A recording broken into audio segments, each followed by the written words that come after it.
Her name is Nazuna. Nazuna came from a very troubled family. Her mom was a broken woman. And that's obvious from what Nazuma tells Norishimi.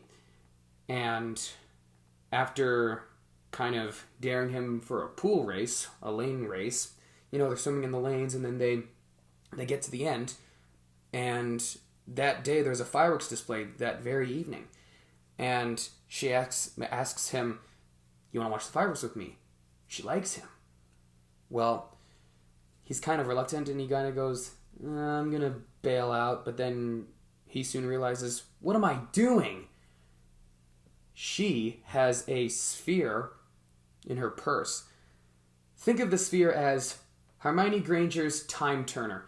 All you gotta do is throw it, and when it throws, you wish to go back to that very moment the mistake happened. And he does that repeatedly throughout the movie. And the ending, I gotta say, is ambiguous. We know what happened, but we also kind of wonder what's going to happen to our main characters in the future. What exactly happened to them? That's the ending for you. And that's all I'm going to spoil for you guys. I really loved the animation for this movie.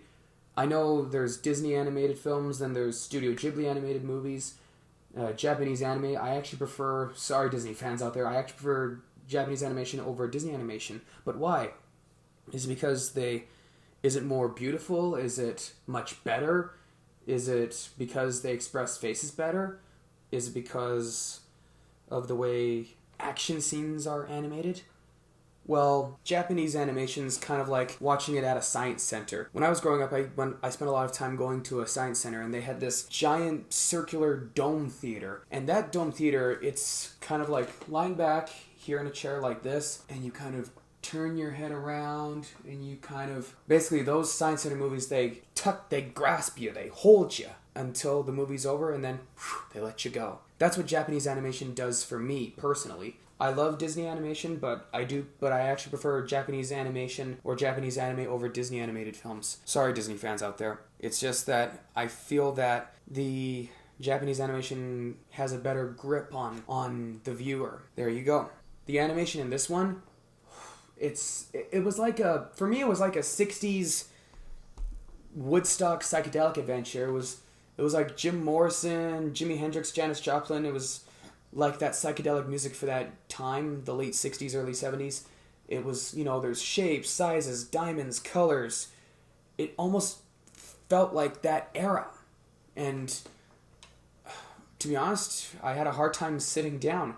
Not in a disturbing way, but in a very majestic way. It was kind of like, wow, that was some animated animation. That was some animated movie I just watched. And I'm pretty sure a lot of other people felt the same way about Fireworks. The motion picture, that is.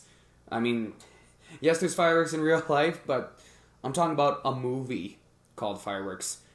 Yes, they talk about fireworks constantly through the movie. They constantly tell each other, yeah, it's round, no, it's flat.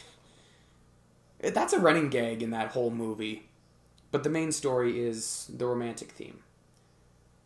And the music. There's a scene where she's in the train and she sings this fantastical fairy tale video, and it was kind of like a throwback to the late 80s golden age of MTV watching that video. It almost felt like an MTV video, that scene. That's my favorite part in the entire movie. I say that, no question about it, Fireworks is worth owning or renting, depending on what you can afford. This, as you can see, is a rental. See that tag on top? It's rental. So, boo-hoo. I don't own it yet. We'll see what happens. If there's another Japanese animation festival happening this year, maybe I'll get a copy. We'll see. Thank you very much, everybody. I hope you enjoyed this review. If you've seen Fireworks, please leave a comment and tell me what you thought about it.